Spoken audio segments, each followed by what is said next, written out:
द्वादश ज्योतिर्लिङ्गानि श्रीगणेशाय नमः।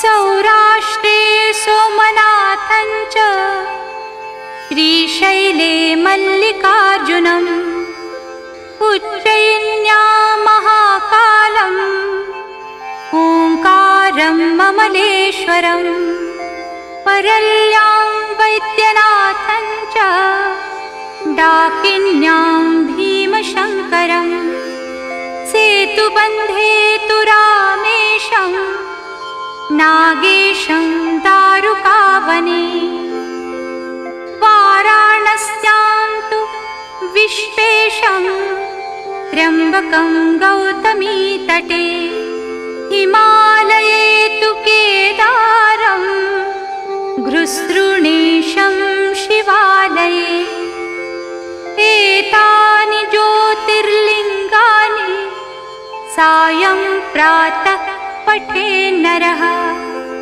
सप्तजन्मकृतं पापं स्मरणेन विनश्यति।